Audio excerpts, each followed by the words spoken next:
Hello, check. Yun, matagalan ba? Yun, may mga bumababa dyan. Ayan, thank you sa paghihintay. Siyempre, bago ko mag-start, dapat focus ka muna para matutunan mo itong ginagawa natin sa online. So, ano ba yung mga attitude na dapat mong i-apply since online yung negosyo natin? So, yan. Topic natin for today is online attitude.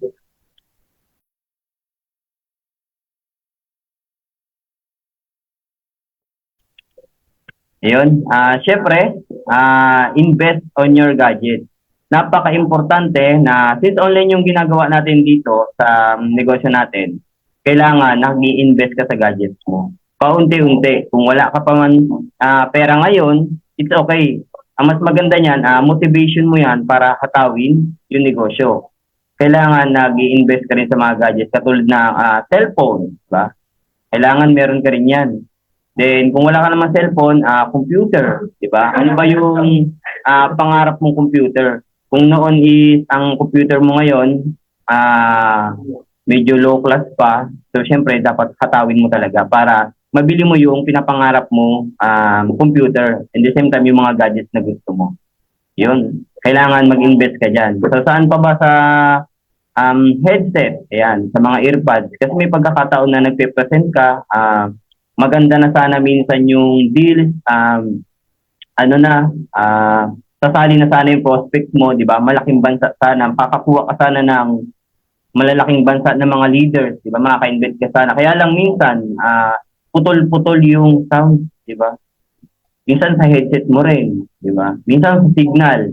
So sa signal naman, meron naman kasing mga country na mahina talaga yung signal. Hindi nila masyadong naririnig. So, meron naman tayo mga apps na ginagamit na kung saan pwede mo sila ma-communicate ng maayos. So, okay, invest on your gadget. So, mabilis lang tayo. Next ulit natin. Ayan, syempre, invest on your image. So, napakahalaga din dito sa negosyo natin na ginagawa, mag-i-invest ka sa image mo. Kung noon, lalong-lalo na sa mga full-timer marketer, di ba? Kung noon, hindi ka pa naliligo, dapat yung naliligo ka. Di ba? Dapat ugaliin mo na yon. Siyempre, ikaw kasi yung titignan, ikaw yung role model ng negosyo mo. Ikaw yung, minsan nakadepende rin kasi sa itsura mo, yung pagsali ng prospect mo, yung pagsali ng client mo. Ganon din sa mga OFW leaders natin, hindi pwede na haharap ka sa mga prospect or clients mo or kahit ka mag-anak mo yan. The moment na in-invite mo yan, dapat presentable ka tignan. No, kahit kadugo mo, kahit kamag-anak mo, lalo na pag stranger, kailangan maayos ka tignan, presentable ka tignan, di ba? Kailangan nag-invest ka, lalong-lalo na sa mga, ayan yung mga mahaba yung buhok, di ba? So, sa mga babae, kailangan pag nag-present ka or kumausap ka ng client mo, lalo na pag may pinai ka, hindi ka dapat palakad-lakad. And in the same time, nakatali or presentable ka talaga tignan. Kailangan, doon pa lang sa itsura mo, pay na agad. 31 accounts na agad. Kailangan ganun yung maramdaman ng prospect at client mo. Okay? So, may natutunan ba? O mabilis naman tayo? Yan, number 2 topic, invest on your image. So, syempre, next, yon, ito na. Ito yung bawal i-post sa business account. So, sino-sino dito yung mayroon ng business account? So, patype nga ako dyan. Patype nga ako kung sino yung mga may business account dyan. Kasi 'di ba, syempre, mostly sa ginagawa natin na negosyo, kailangan mo talaga 'to ng business account. Bakit mo kailangan ng business account? Kasi dito, ikaw lang yung halos ikaw pa lang yung nakakaalam sa buong angkan mo ng ganitong negosyo. The moment na nag-post ka ng business, lalo na makikita ng mga relatives mo, makikita ng mga kamag-anak mo na negosyo yung ino-offer mo online, sasabihin nila diyan na bakit ka sumali dyan, di ba?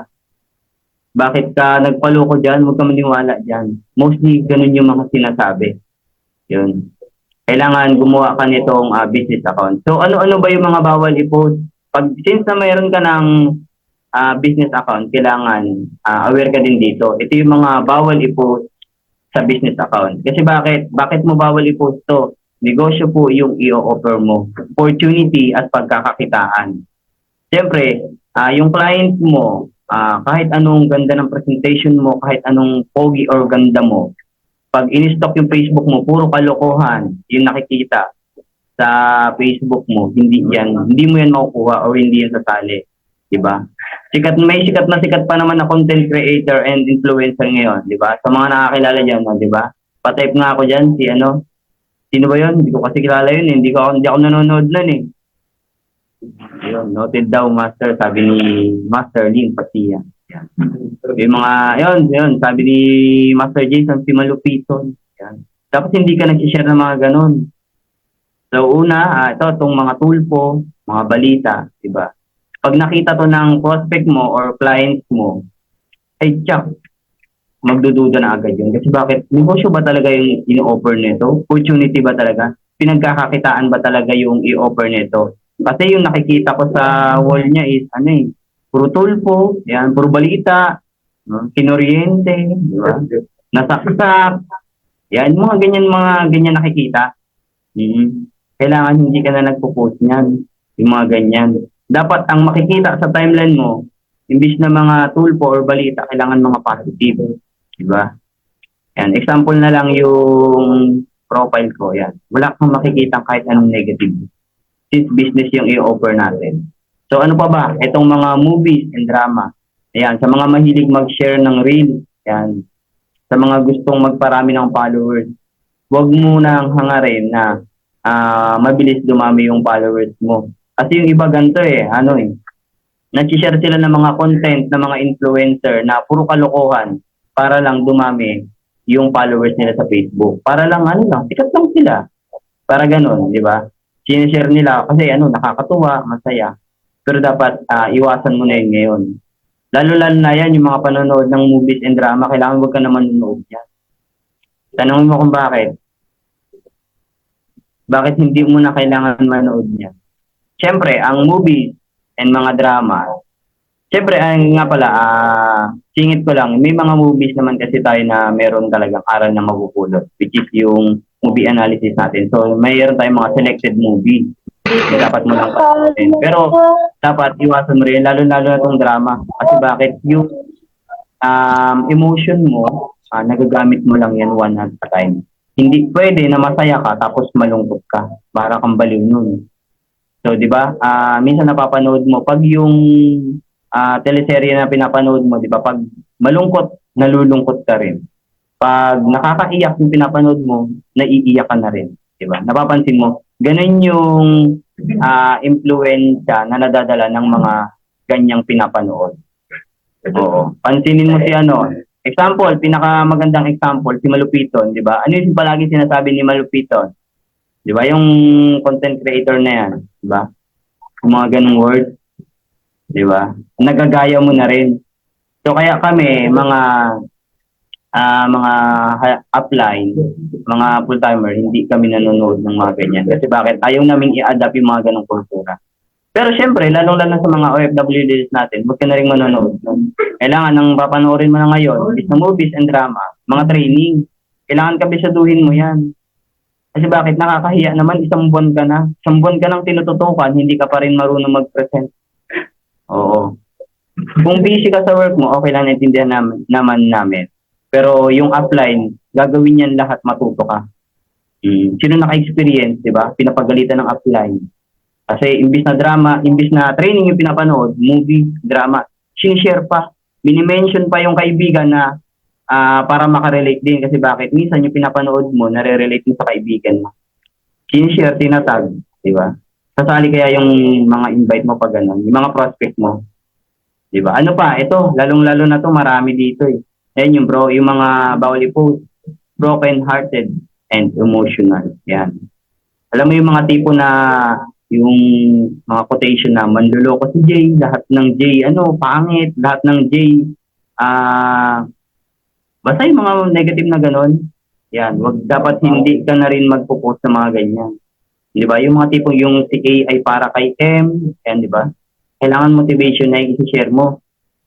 Di ba? Tuturuan kita ngayon kung ano yung mga ipopost at i-share mo dyan. Dapat, bibisita ka lagi sa wall ng ating CEO. Engineer Robert C. Lavinia, yan. ako nag-share ako regularly ng mga post niya kasi bakit nakaka-inspire. Pag yung client mo nakikita na mga ganun yung pinopost mo, nakaka-inspire, nakaka-motivate, lalo yung magtitiwala sa'yo at sasama sa'yo. So ano pa, itong mga trahedya, aksidente, ayan. Dito yung mga aksidente, dapat hindi mo na rin to i-post. Ano ba yung mga aksidente? Yung mga bagyo, nasunugan, naputukan, di ba? Nadulas, nakamay, di ba? Mga ganyang balita, mga negative. Kailangan hindi ka na rin dyan. Yan. Tulad yan, sabi ni Prof. Jason, nanakawan. Yun, di ba? Shout out, di ba? Shout out sa'yo kung nasan ka man. Yan. Yan, sabi ni Anthony Walawa, yung putukan, yan, putukan daw. Kailangan hindi ka na nag-share ng mga ganyan. Okay? May natutunan ba? Kailangan aware ka dyan sa mga bagay na yan. Kailangan hindi ka na nagpo-post niyan. So next, yan, always post motivational post. Yan, sabi ko nga kanina, kailangan yung Facebook mo kasi yan yung parang magiging mukha at katawan mo at image mo. Since online mo ginagawa yung negosyo, hindi kanya yung kausap mo, hindi kanya nakakasama ng personal. Which is virtual lang tayo nag-uusap, parang ganito sa Zoom. Di ba? Kung sa tingin mo ba, example ko na lang yung sarili ko, sa tingin mo, kung puro negative yung pinopost at walang mga gantong motivational, sa tingin mo, makikinig ka ba sa akin ngayon? Di ba? So, kailangan, I start today, kailangan puro motivation na yung laman ng Facebook mo. Lalong-lalo na, kasi sino lang naman mag-share sa Facebook, di ba? Dahil advantage yan sa mga marunong mag-edit. Type ka lang doon, motivational quote for life, motivational quote for success, motivational quote for plan, diba? Motivational quote for hardworking. Yun, marami sa Google, diba? Click mo lang yung image, pag search mo sa Google ng mga ganong word, click mo yung image, marami kang mababasa doon. Pwede mo siyang i-post at kopyahin yung caption or pwede mo ring mismong i-save yung picture sa Google at i-upload din sa Facebook. So, regular ko po ginagawa yun. Dapat ganun ka rin. Okay? So, next, ito, always watch success story. Kailangan, ito yung mga napapanood mo. Lalong-lalo na kung wala ka pang grupo, wala ka pang resulta, kailangan nakakapanood ka ng mga ganito. Yung mga naging successful sa ganito nating negosyo.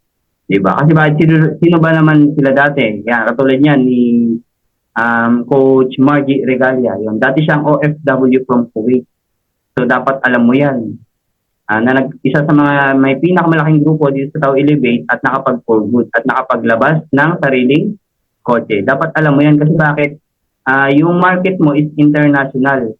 What if nagkaroon ka ng prospect sa Kuwait? So, may idea ka na agad kung ano yung success story na isisend mo doon sa client or prospect mo. Kasi napaka-importante niyan, lalo na kung, example, si Coach Margie is nasa Kuwait, tapos yung prospect mo nasa Kuwait, makaka-relate, makaka-connect. Diba? Ayan, marami pa iba-iba. Ayan, dating factory worker, namuntik na dati daw mag-abroad. Ayan, si Patrick Pastrana. Ayan, isa sa mga pinakamalaking grupo dito under ng Alpha. Nandun sila sa Laguna sa may TCC, so kagrupo din natin sila. Isa sa mga nagka-resulta dito sa ginagawa nating sistema at negosyo, sinunod lang yung sistema at sinasabi. So wala ka namang ibang gagawin dito para wala ka namang ibang gagawin kundi sumunod lang, makinig sa nag-guide sa'yo. Kasi nag-guide sa'yo, responsibilidad ka niyan. Yung resulta mo, gagawin din yan para makuha mo yan. Tutulungan ka niyan. So ang kailangan mo lang gawin, makinig. So sino pa ba? Yan, si Christian Enricoso. Di ba? Kailangan alam mo yan. Dating student. Di ba? Pag nagkaroon ka ng mga prospect or client na student, pakita mo lang dyan. Lalo na pag nagkapag-for good ka. Di ba? Meron kang client na student, di ba? College. Pwede mong ipa-aid dyan kay Coach Christian. So, makaka-relate kasi bakit? Yung client mo, dating estudyante, tapos ipapa-ABC role mo siya sa dating estudyante. So, mas madali mo siya makukonvince at tatama talaga siya sa'yo. Okay? So, ano pa? Ito, next, post and watch product testimony. Yan. Sino-sino yung mga nakagpo-post nito? So nga pala, sa mga hindi pa nakakaalam nito, open nyo lang yung taoelevate.com. Ayan, makikita nyo doon sa may settings, sa likutin nyo lang. makikita nyo sa may website natin itong mga product testimonies natin. Pero syempre, meron din tayong YouTube channel, yung Tao Elevate INC. Yan. Search nyo lang sa YouTube, then mapapanood nyo yung mga ganyan. Yan, yung mga gumaling sa pamamagitan ng mga products natin. So, bakit mo kailangan panoorin? Bakit mo kailangan malaman? Kasi bakit yung pinopromote natin is health and wealth business. At sa mga product natin is para sa health. So, example, mas madali ka makakabenta kung alam mo kung para saan at ano yung mga benefit ng mga products natin. Kailangan alam mo yan. Hindi pwede na ginagawa mo yung negosyo, hindi mo alam kung ano yung product mo. Alam mo yung marketing plan, alam mo yung kitaan, nagtanong sa'yo yung client mo, ano palang product nyo? Diba? Sasali na sana sa'yo yung prospect mo, kaso hindi mo alam kung ano yung dapat mong i-offer sa kanya. Example, mataba yung client mo. Ang i-offer mo is mangustin, lalong pataba yun. Diba? Kailangan na i-offer mo sa kanya, fit, inspire, pampasexy. Example, diabetic yung diabetic yung client mo, mahilig magkape. Bang i-offer mo, elevate in one. So, hindi compatible. Di ba? Dapat Grace Coffee. So, mahilig sa kape rin. Okay? So, yun. May natutunan ba? Masyado bang mabilis? Type 3 nga muna. Kung may gising pa, baka tulog na lahat. Type 3 nga sa mga gising pa dyan. Ayan. Shoutout muna natin kay partner Marisa. Ayan. Titig na titig. Yan. Kay Coach Leia. Yan. So, yun. Next tayo. Post, Tao Elevate events and video. Yan. Ikaw ba nagsishare ka ng mga live natin? Ikaw ba, kada may live, may training tayo, sinishare mo ba? Kada may event ba yung company natin, sinishare mo ba? Yan. Dapat sinishare mo yan. Kasi bakit? Isa yan sa mga dahilan minsan kung bakit sasali yung prospect mo or client mo. Kasi minsan, yung mga napoprospect natin, di ba, yung mga client natin is na-invite na ng ibang tao pero hindi nag-commit sa iba. Kasi bakit? Akala nila, niluloko sila. Pero since ikaw, kaibigan ka nung taong na-invite na yon, pag ikaw nakita na nag-share sa kanila, ay nag-share ka niyan, and then nakita nung friend mo na na-invite na hindi nag-commit, pwede yan sumali sa'yo. Kasi bakit? Pwede yan magtanong sa'yo na, ay, pwede totoo pala yan. Pwede mo silang operan or ma-share an opportunity. Kasi bakit? Nung ini-invite sila, hindi sila naniwala. Pero, the moment na magkakilala kayo, magkaibigan kayo, tapos nakita ng kaibigan mo na sinare mo yung mga ganyan, tapos siyempre makukuriousan, magtataka yan, mas madali mo siyang ma-invite. Kaya okay lang ba, start today, kailangan mag-share ka na. Kailangan nakapalo ka sa page, FB page ng Tao Elevate. And siyempre, sa grupo natin, Delta Empire. Okay? So, next. Ayan, always post business transaction. Ayan. Ayan, sa mga full-timer, kailangan, every pupunta ka ng office, kada bibili ka ng package, huwag kang papayag na pupunta ka sa office, wala kang napapala. Or wala ka man lang kahit anong activity. Diba? Lalo-lalo na sa mga full-timer, meron doon, pupunta doon, wala lang, para magpakita lang. Anong saysay na pagpunta mo doon kung hindi ka naman mag-activity? Kasi nyo lang mag-activity, picture ka lang. Pagbili mo ng package, picture ka. Diba? Pwedeng pang part ng follow-up yun. Pwede mong isend sa client mo na ayaw na hindi pa sasali, hindi pa mag-join. Pwede mo, hello Pat, good morning. Nandito pala ako sa office. Bumili ako ng package ngayon bago ako pumunta sa training. Ganun. Ganun follow-up. Pwede mong pang follow-up yun. And then, syempre, sa mga OFW leaders natin, ayan. Since na OFW kayo, yung mga uplines nyo, araw-araw yan may posting. Ibibisit nyo lang yung timeline nila. Ikokopyahin mo lang yung mga post nila, lalong-lalo na sa mga pagbili ng package, pag-claim ng pera padala, pag-attend ng mga training, kailangan pinopost mo yan. Yun. So, meron akong isang leader na masipag talaga mag-post yan. Shoutout kay Coach Linya Villacampa, yan. Siya isa sa mga leader ko na kahit hindi mo sabihan, hindi mo utusan, automatic pag pinost ko, ipopost din yan. Dapat ganun ka din. Dapat, kung ano yung ginagawa ng upline mo na transaction sa Facebook niya, gagawin mo rin. Kung nag-post siya ng transaction claim na pera, i-post mo rin sa timeline mo. Kung bumili siya ng package, kunin mo yung picture at caption, i-post mo din sa timeline mo. Pag nag-post siya ng motivation, kailangan kunin mo rin. Or kung meron ka man sariling nakuha ng motivation, i-post mo rin sa timeline mo. Lalo-lalo na sa mga package. Bakit mo kailangan i-post yan? Kasi bakit negosyo yung ino-offer mo, may involved na pera. Minsan dyan din magtitiwala yung mga client or prospect mo. Pag nakikita yung mga transaction, pag visible ka. Pag visible ka na upline, visible ka na ka-business partner. Diba? Hindi kasi magtitiwala sa iyo yung client or prospect mo o yung mga leaders mo kapag ikaw marami kang tinatago. Yan, sa mga transaction. Okay? So, yun. Type 4 nga kung may natutunan. Type 4 nga dyan.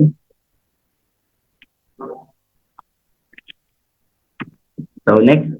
Ayan. Always post proof of income. Ayan. So, syempre, ngayon, ito yung mga OFW dati na ginawa lang yung ganitong pagpupost. Diba?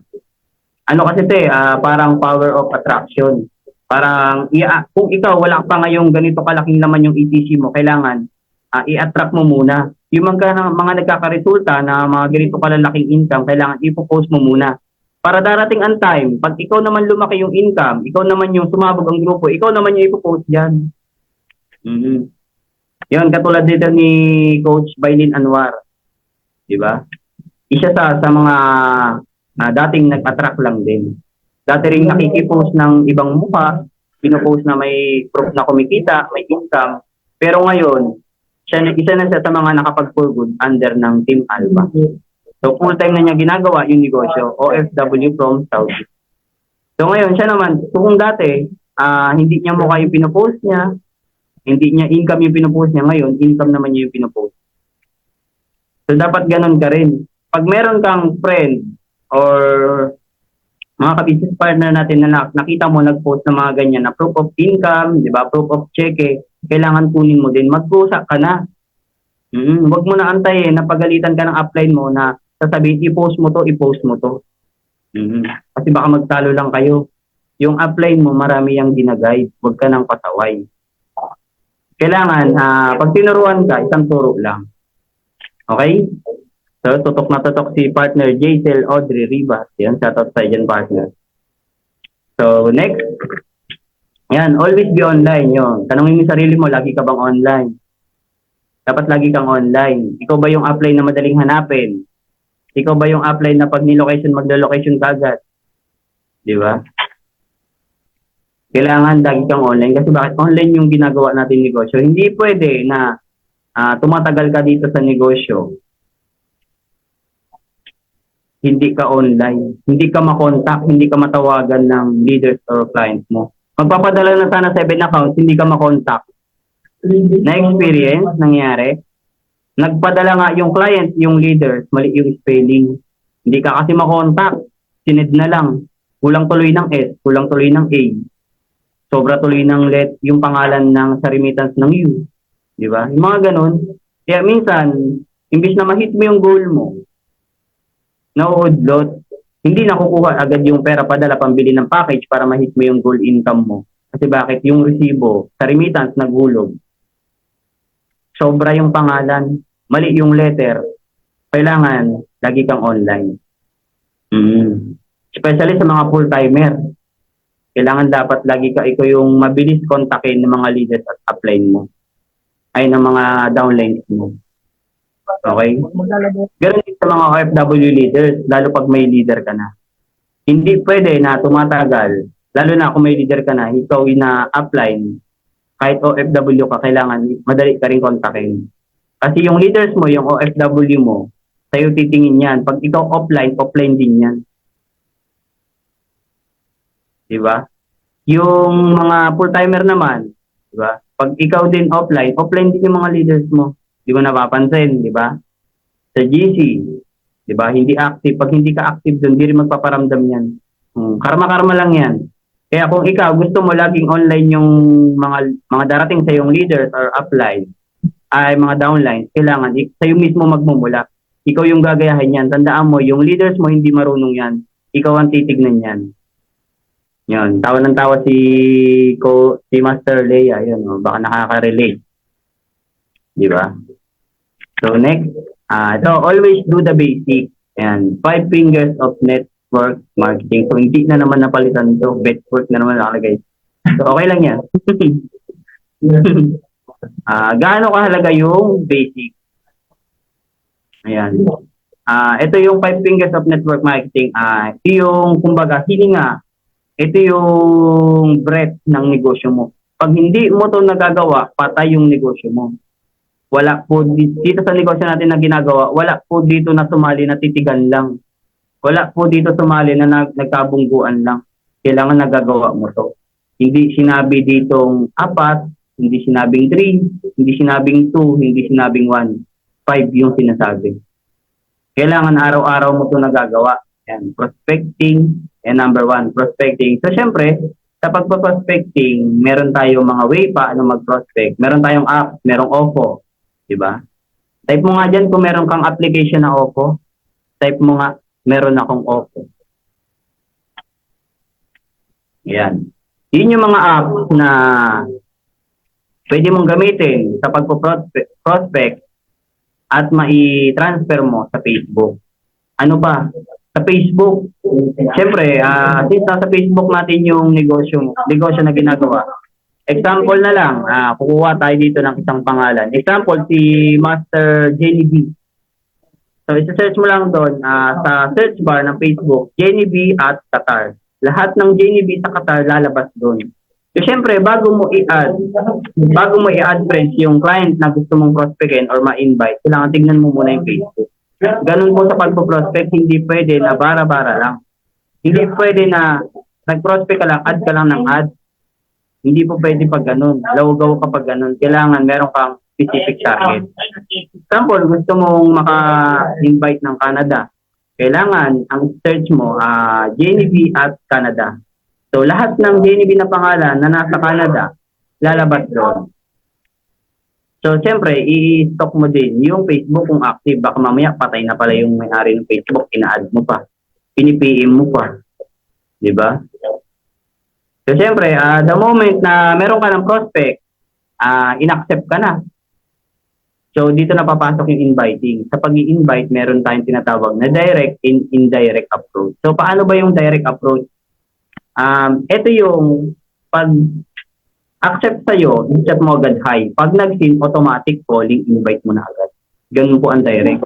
Pero dapat, pag gagamit ka ng direct approach, kailangan masipag ka. Masipag ka mag-add, masipag ka maghanap ng prospect. Kasi bakit?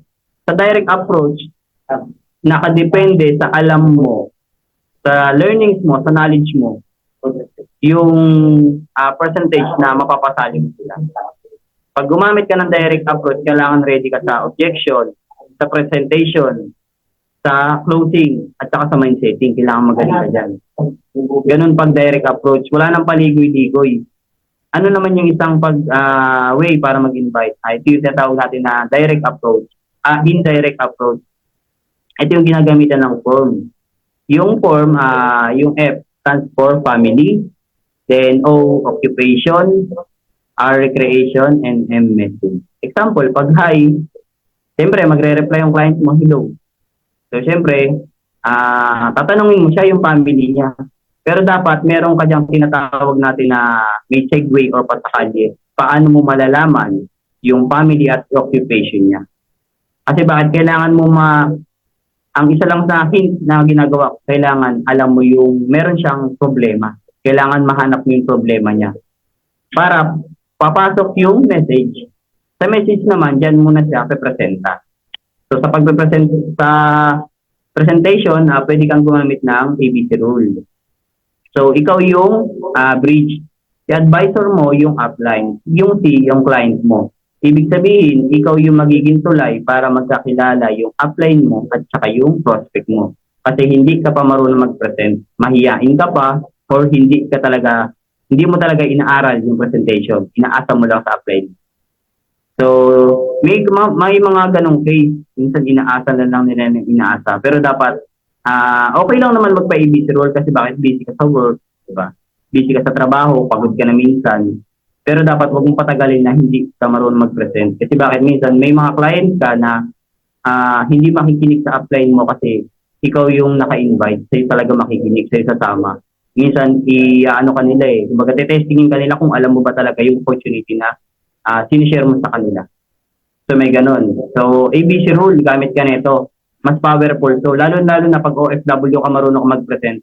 Napresentahan mo sa client na latag mo na yung negosyo bago mo ipakilala sa upline mo, 99% sasali yan.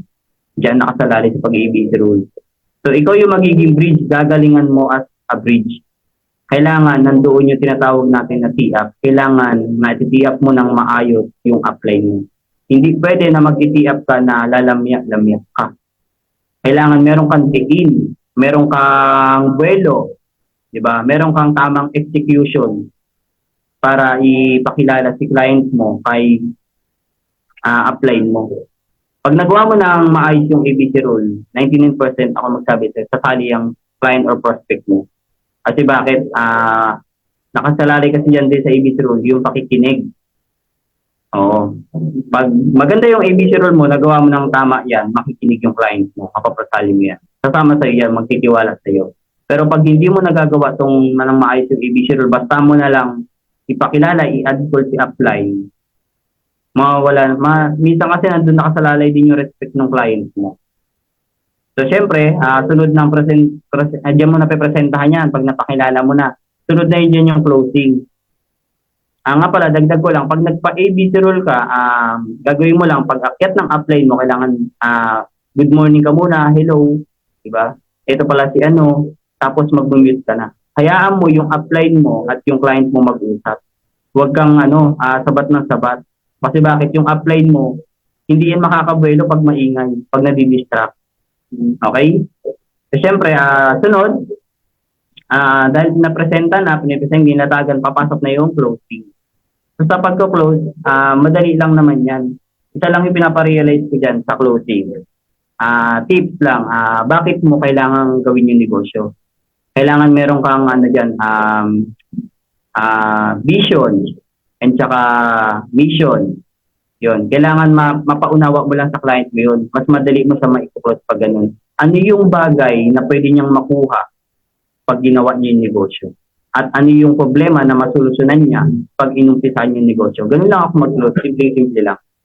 Pinapaintindi ko lang kung ano yung mga bagay na pwede niyang makuha at mga problema niya na masolusyonan pagdating ng araw. 1 to 2 years from now, pag sineryoso niyo talaga.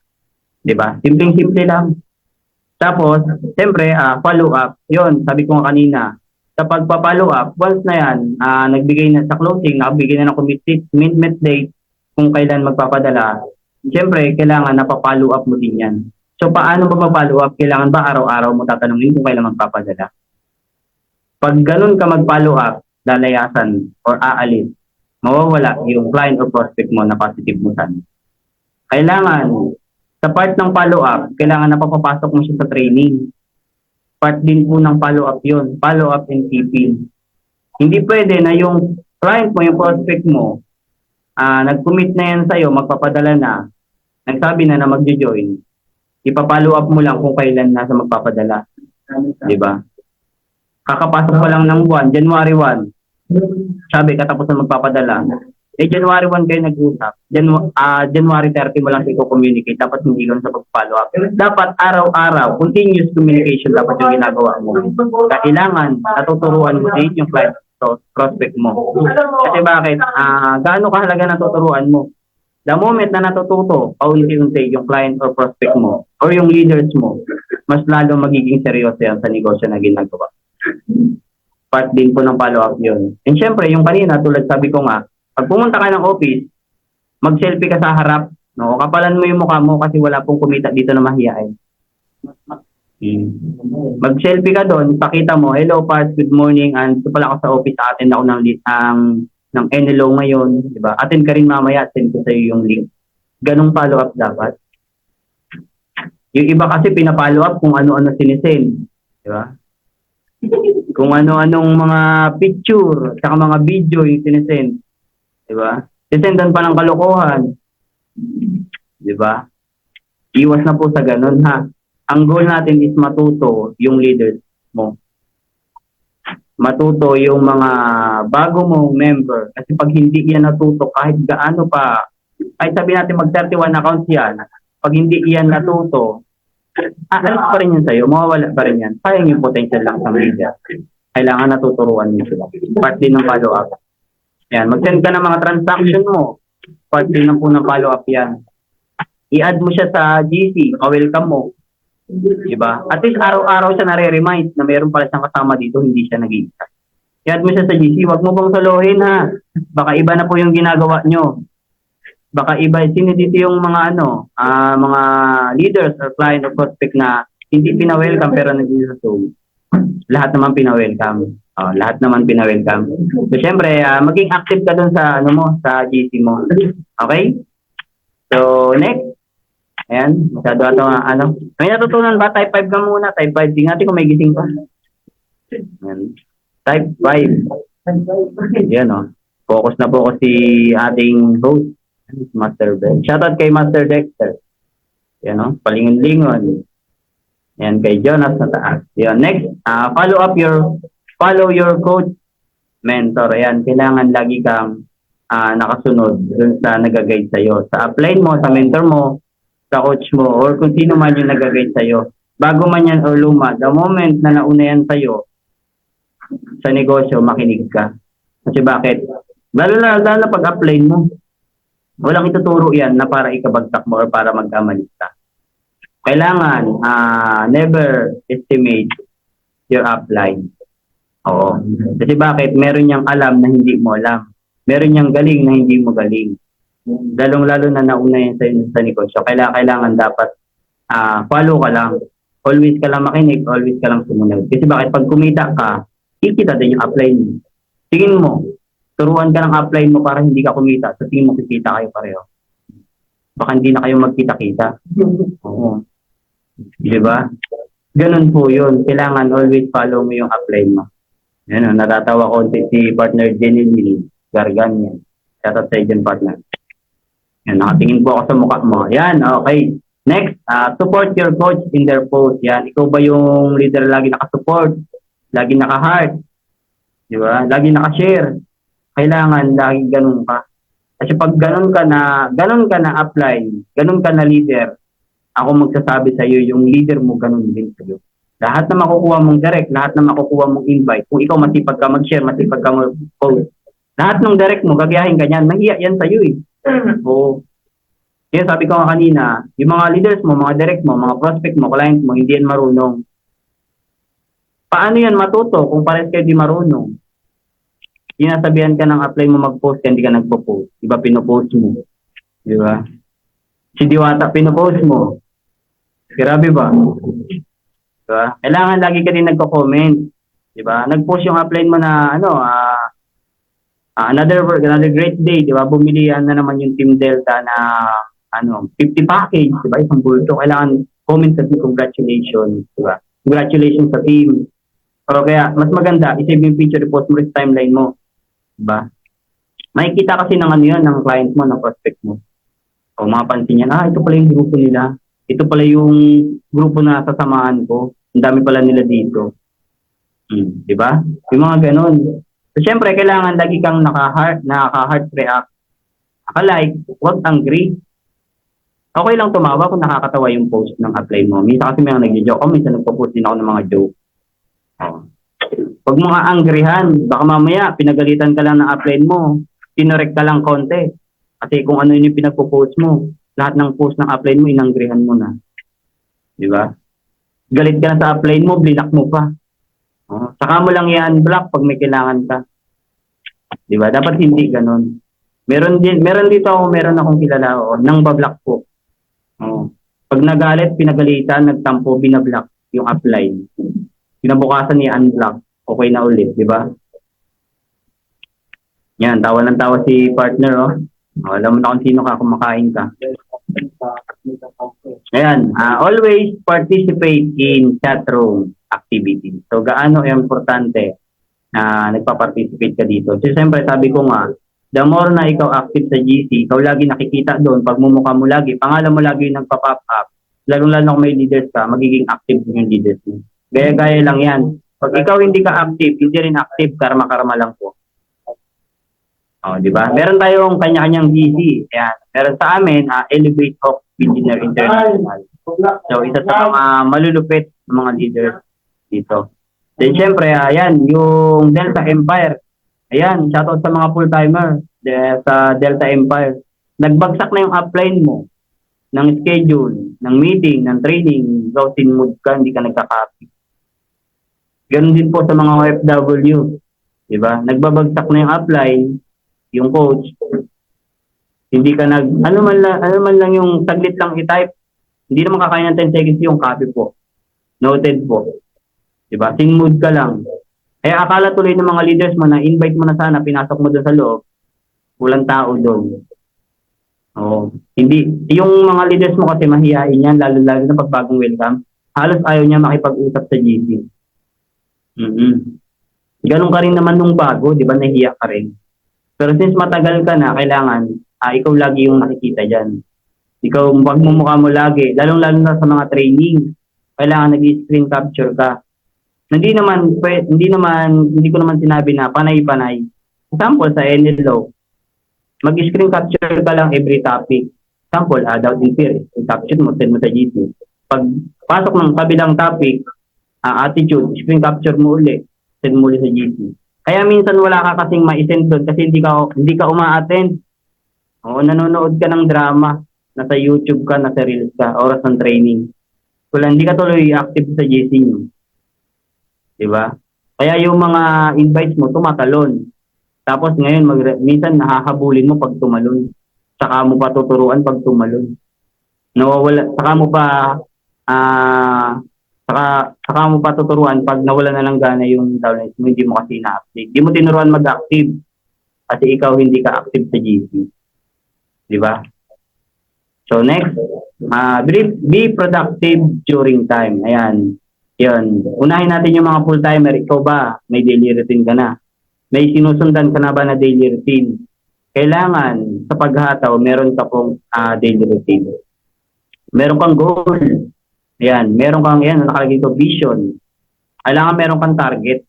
Kailangan productive ka. Hindi pwede, dalilipas yung isang buwan, wala kang direct.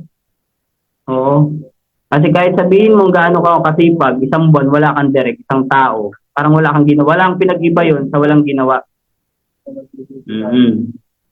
Ayan, ako daw susunod na tatalon. Ayan, bantayan nyo na yan. Nag-type na. Diba? Kailangan be productive during time. Lalo-lalo na sa full-timer, huwag ka papayag isang buwan, wala kang direct. Diba? Pinakamahina na nga yung dalawa eh. Isa pinaka-worst. Diba? Lalo-lalo din sa mga OFW. Kailangan yung upline mo, since full-timer yung upline mo, or mong busy yung upline mo, gamitin mo yung upline mo. Yung upline po, ginagamit po yan, hindi yan basta nandyan lang nakatingin sa'yo. Sipagan mo lang magpa-aid. Sipagan mo mag-prospect. Diba? Para meron kang, pagdating ng hapon, kasi ganito ako tinuturo ko sa mga leaders ko, share ko lang. Pagdating ng umaga, kausapin mo muna yung mga leaders mo. Isang oras, example, 7 to 8 7 ka nagising, 7 to 8, leaders muna kausap mo. Follow up ka muna mga client. Pagpatak ng 8 hanggang alas 8 ng umaga hanggang alas 6 ng hapon, add friends yan. Huwag mong papanay-panayin sa add friends. Maano yung account mo, marirestrict. Every 20 minutes, 10 minutes, mag-add ka ng 10. Para pagsapit ng alas 6 ng hapon, marami na nag-accept sa'yo. Meron ka na makakausap pagdating ng pahinga mo. Meron ka nang ipapakausap sa upline mo.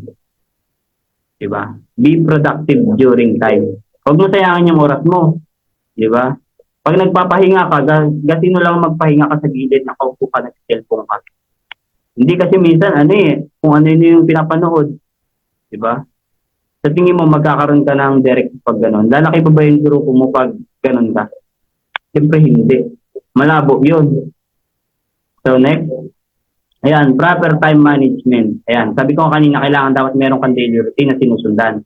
Hindi pwede na kung anong oras mo lang gustong humataw, hahataw ka.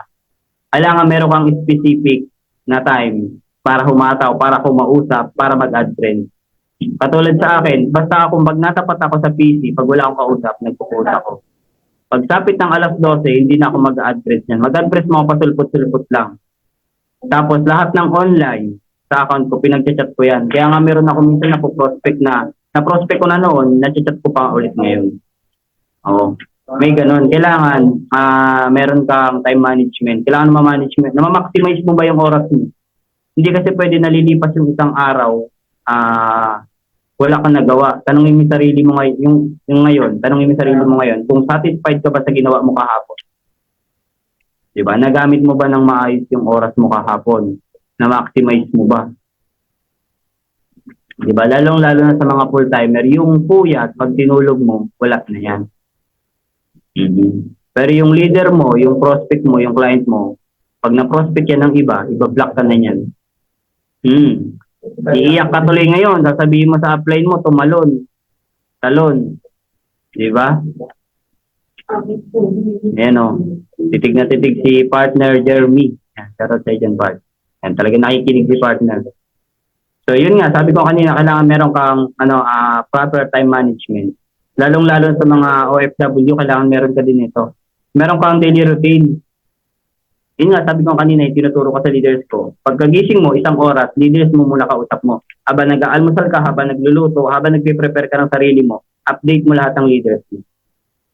Madali lang mag-update, mag-follow up pag umaga pagising mo. Ganito gawin mo, turuan kita ng team.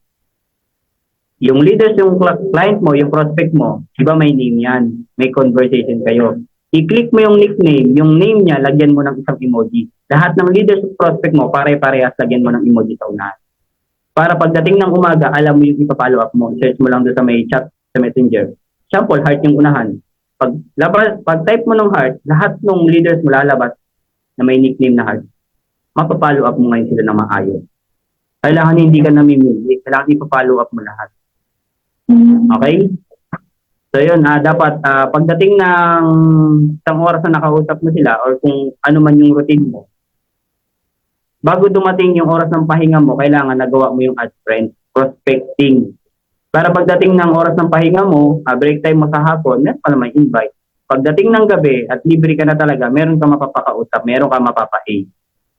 Meron kang mapapa-ABC sa upline mo, meron kayong pepresentahan. Pag meron ka na presentahan, meron ka ipapa-welcome. Siyempre, meron ka ding ipa-follow up. Pagdating ng katapusan, meron kang direct. Napakasimple, di ba? Proper time management. Okay? So, ito pa, participate special training. So, Sunday skills training, yan. Ano yung training? So, sa mga nagpa-participate, ano yung training natin pag Sunday? Lalong-lalo na sa mga OFW. Sige nga, comment mo nga dyan kung ano yung training natin ng Sunday. Sino nakakaalam? Yun, nasaan na yung comment? Hindi ko mabasa. I-check natin kung meron nakakaalam. Okay lang daw, walang tulog kaysa sa walang gising. Sino yung nakakaalam? Yun, nakakaalam na. Si Master Joshua Randina. Online assembly. Yan. Dapat alam mo yan. Lalong-lalo na pag OFW ka sa Cambridge. Full-timer ka pa naman, di mo alam kung ano yung schedule ng training. Kailangan alam mo yan, lalong-lalo na sa mga OFW. Diba? Ano yun dyan? Ginaganap yan na Sabado ng gabi, Linggo ng madaling araw dito. Sunday skills training, online assembly. Then syempre sa mga full-timer, yan. And sa mga, ito yung mga special training natin na exclusive kasi bakit? Meron tayong binabayaran na venue. Kaya may bayad tong training na to. So di ba sabi nga natin, meron tayong pre-training. So yun yung mga pre-training, yun yung mga napapanood nyo sa Facebook Live ng Tao Elevate. Pero itong mga online, itong online offline masterclass, leadership training, BMS training, meron po yung bayad. Kasi ba, exclusive po yan. Para lang po yan sa mga leaders na talagang gustong sumabog yung grupo. Lumaki yung income. Kaya kung gusto mo sumabog agad yung grupo mo, lumaki yung income mo, kailangan nakaka-attend ka dito. So, kami mga full-timer din, mga nandito sa local, nagbabayad din kami dyan. Yan. Sa offline masterclass. Yan, exclusive siya. Diyan tinuturo lahat ng mga malupitan kasi bagsak dyan, lalo pag naka-attend ka dyan. Lalong-lalo na kung hindi mo alam yung mga basic at papag-uugali. Yan, tinuturo yun sa masterclass. Siyempre, kung gusto mong maraming sumama sa'yo, tinuturo naman yun sa leadership training. Kung gusto mo talagang malaman kung ano yung dahilan mo, kailangan ma-attend ka ng BMS training.